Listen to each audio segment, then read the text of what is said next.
నమస్తే, నేను మీ మధు. మరి కొద్దిసేపట్లో మెగా ఫ్యాన్స్ కి ఒక గుడ్ న్యూస్. ఎందుకంటే మన శంకర వరప్రసాద్ రిలీజ్ కాబోతుంది. 1000 కలతో ఎదురు చూస్తున్నారు.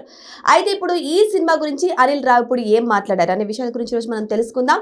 ప్రస్తుతం మనతో పాటు ఉన్నారు సీనియర్ జర్నలిస్ట్ సిఎస్ రావు గారు. వారిని అడిగి మరిన్ని విషయాలను తెలుసుకుందాం. నమస్కారం సార్. సార్, మరి కొద్దిసేపట్లో మనశంకర్ వరప్రసాద్ రిలీజ్ కాబోతుంది. అయితే మూవీ గురించి అనిల్ రావిపూడి కొన్ని వ్యాఖ్యలు చేశారు. ఏమని మాట్లాడారు సార్? ఆయన ఒక ప్రముఖ పత్రికలో ఒక వ్యాసం రాశారు మనశంకర్ వరప్రసాద్ సినిమా గురించి. దాన్ని కనుక పూర్తిగా చదివితే స్టోరీ లైన్ లీక్ చేశారని చెప్పి అర్థం అవుతుంది. స్టోరీ లైన్ లీక్ చేసేది స్టోరీ లైన్ అనేది చెప్పేశారు. ఇంకా దాని చుట్టూరు మామూలుగా ఈ అల్లుతుంటారు, సీన్స్ అల్లుతుంటారు అంతే. స్టోరీ లైన్ బేస్ చేసుకుని ఇప్పుడు వెన్నుపూస ఎలాంటిదో సినిమా మామూలు మనిషికి సినిమాకి స్టోరీ లైన్ అనేది అంత ఇంపార్టెంట్. సో స్టోరీ లైన్ ఏంటంటే ఒక భార్య భర్త మధ్య గొడవ వస్తే దాన్ని ఎలా పరిష్కరించుకోవాలి, ఇది స్టోరీ లైన్. చెప్పేశారు కదా సార్, అంతా తెలిసిపోయింది కదా. ఫుల్ ఫ్యామిలీ డ్రామా అనేది చెప్పేశారు. సో కాబట్టి దాన్ని ఇప్పుడు నయనతార చిరంజీవి ఇద్దరు హీరోయిన్లు, వాళ్ళిద్దరి మధ్య గొడవ వస్తుంది. గొడవ వచ్చినప్పుడు ఎలా దాన్ని సార్ట్అవుట్ చేసుకుని ఎలా పరిష్కరించుకుంటారు అనేటువంటిది తీసుకున్నాను సబ్జెక్ట్ అని చెప్పారు. న్యాచురల్గా ఇప్పుడు ఉండేటువంటి పరిస్థితుల్లో, ఇప్పుడు ఉండేటువంటి కుటుంబాల్లో ప్రతి కుటుంబంలో చిన్న చిన్న గిల్లి కజ్జాలు అనేది ఉంటాయి. కానీ గిల్లి కజ్జాలు కాకుండా ఈ మధ్యకాలంలో మారినటువంటి సామాజిక పరిస్థితుల దృష్ట్యా గొడవలు ఉన్నాయి. గిల్లి కజ్జాలు కామన్ భార్యాభర్తల మధ్య, కానీ గొడవలు ఉండి విడిపోయేటువంటి వాళ్ళు ఎక్కువ ఉన్నారు. ఇవాళ లేటెస్ట్ డేటా చూస్తే కనుక పెళ్లి చేసుకున్నటువంటి ప్రతి 100 మందిలో 40 మంది విడిపోతున్నారు. 30 నుంచి 40 మంది దాకా ఉంది. లాస్ట్ టైం వచ్చిన సర్వే ప్రకారం 30 ఉంది. అది ఇప్పుడు పెరిగి ఉంటుంది డెఫినెట్గా. సో అంటే దాదాపుగా 100కి 40 మంది విడాకులు తీసుకుంటున్నారు. బహుశా ఈ సినిమా కాన్సెప్ట్ అందుకు తీసుకున్నారేమో అనిపిస్తుంది నాకు. ఎందుకంటే అనిల్ రావిపూడి సామాజిక అంశాలని తీసుకుంటారు. తన వెరైటీ ఏంటంటే స్క్రీన్ ప్లేని సబ్జెక్టు, సీరియస్ సబ్జెక్టు, బరువైన సబ్జెక్ట్ని తీసుకోరు, లైట్ సబ్జెక్ట్ని తీసుకుంటారు, సామాజిక ఫ్యామిలీ రిలేటెడ్ సబ్జెక్ట్ని తీసుకుంటాడు. దాన్ని స్క్రీన్ ప్లేలో కొంచెం అందంగా చూపిస్తాడు. ఇప్పుడు మనకి సంక్రాంతికి వస్తున్న సినిమాలో అదే కనిపించింది. దాంట్లో ఏం పెద్ద స్టోరీ, బలమైనటువంటి స్టోరీ ఏమి ఉండదు, కానీ ఒక ఫ్యామిలీ డ్రామాని నడిపిస్తాడు.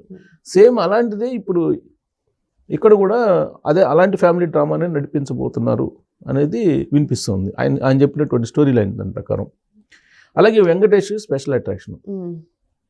వెంకటేష్ అలాగే చిరంజీవి వీళ్ళిద్దరూ కాంబినేషన్ అంటే కొంచెం సీనియర్ హీరోస్. ఇప్పుడు దాంట్లో ఆ వ్యాసంలో రాశారు వరుసగా వెంకటేష్, చిరంజీవి, బాలకృష్ణ వీళ్ళందరితోటి పెద్ద హీరోలతోటి సినిమా తీసినటువంటి అనుభవం తనకుంది.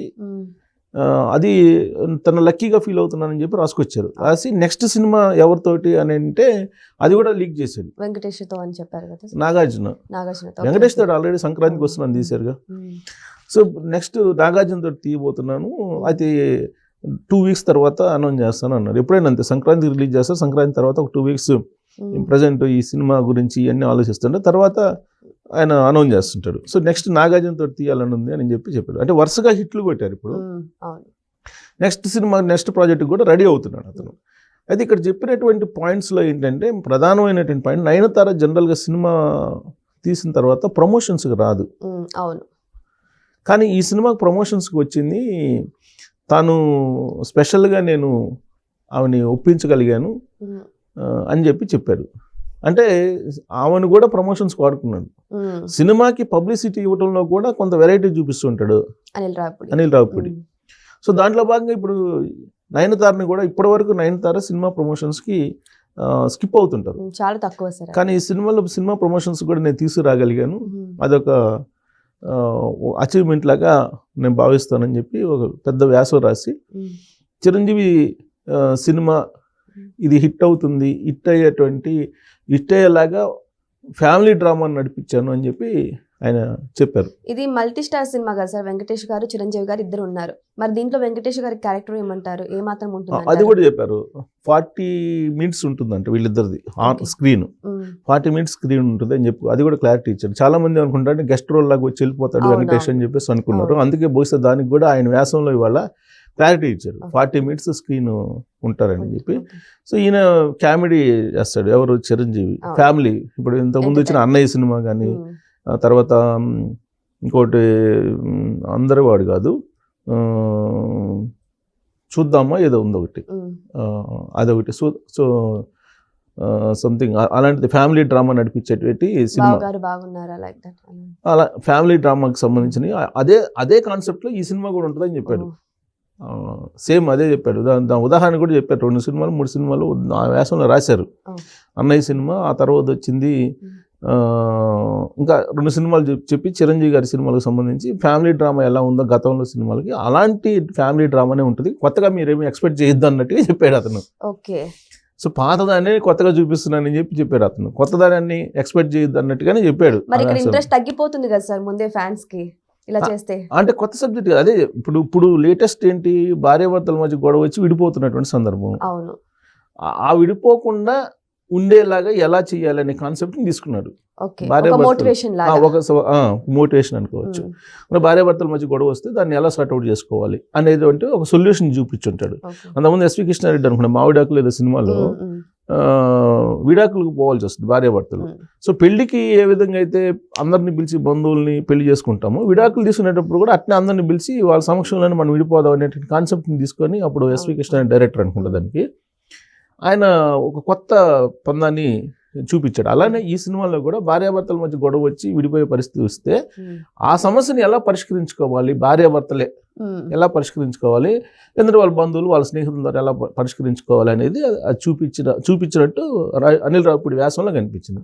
సరే ఈ సినిమా అయితే మీకు దుబాయ్లో రిలీజ్ అయింది, ఓవర్సీస్లో రిలీజ్ అయింది. సరే ఆ రివ్యూ కోసం అందరూ ఎదురు చూస్తూ ఉన్నారు. సో అక్కడి నుంచి వస్తున్నటువంటి రివ్యూ ప్రకారం అయితే మిక్స్డ్ టాక్ కనిపిస్తుంది.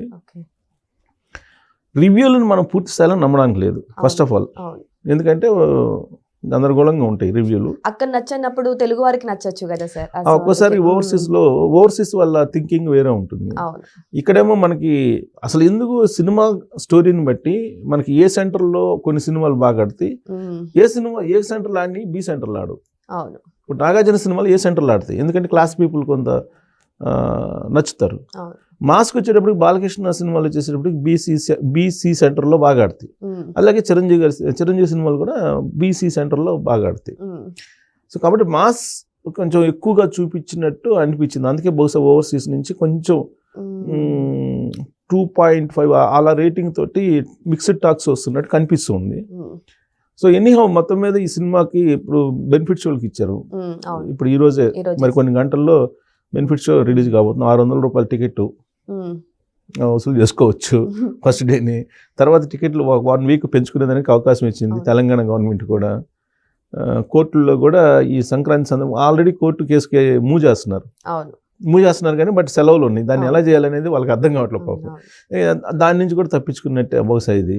సో ఆంధ్రప్రదేశ్లో కూడా టికెట్లు పెంచారు కాబట్టి రాబడి అయితే ఇబ్బంది ఉండదు కానీ బట్ సినిమా హిట్టా ఫట్టా అనేది ఆంధ్ర జనం, సీడెడ్ జనం, ఆంధ్ర తర్వాత నైజాం వీళ్ళందరూ చూస్తారు కాబట్టి తెలుగు పీపుల్ ఒరిజినల్ రేటింగ్ ఏంటి అనేది మనం వెయిట్ చేయాలి. ఈ సినిమా అనిల్ రావిపూడి చాలా క్లియర్గా చెప్పాడు. ఏంటంటే టైం మెషిన్లో వెళ్ళినట్టు ఉంటుంది అని చెప్పాడు. అంటే బహుశా పాస్ట్కి కావాలంటే పాస్ట్, ఫ్యూచర్కి కావాలంటే ఫ్యూచర్ వెళ్ళేలాగా డిజైన్ చేశారు ఆ సినిమా అని చెప్తున్నాడు. టైం మెషిన్ అంటే మనకి బాలకృష్ణ నటించిన ఆదిత్య 369 గుర్తొస్తుంది. బహుశా వీళ్ళిద్దరు గొడవ పడినప్పుడు పాత రోజులకి వెళ్ళడం, మళ్ళీ భవిష్యత్తును ఊహించుకోవటం ఇలాంటివి ఏమైనా ఉంటాయేమో అనిపిస్తుంది. ఇంట్రెస్ట్ క్రియేట్ చేశారు సార్. సో టైం మెషిన్ లాగా మీరు ట్రావెల్ అయినట్టు ఉంటుంది. ఈ సినిమా చూస్తుంటే మీరు టైం మెషిన్లో ట్రావెల్ అయినట్టు ఉంటుంది. సినిమా థియేటర్లో కూర్చున్నా కానీ మీరు టైం మెషిన్లో జర్నీ చేసినట్టు ఉంటుంది అనేటువంటిది చెప్పాడు. బహుశా నేను అనుకుంటా స్టోరీ లైన్ లీక్ చేశారు, ప్లస్ ఎలా ఆయన స్క్రీన్ ప్లేని తయారు చేస్తారు అనేది కూడా చెప్పారు. సో కాబట్టి నిజంగానే అలాంటివి ఉంటుందా లేదా అనేది మనం వెయిట్ చేయాల్సింది. సో ఏదేమైనా సరే అనిల్ రావిపూడి అంతో ఇంతో కథనైతే లీక్ చేయడం అయితే జరిగింది. మరి ఏదేమైనా మరి కొద్దిసేపట్లో బెనిఫిట్ షో అయితే రిలీజ్ కానుంది. మరి ఫ్యాన్స్ అయితే ఆ మూవీని చూసి ఎటువంటి రివ్యూ ఇస్తారనేది వెయిట్ చేసి చూడాల్సిందే. Thank you so much. Thank you.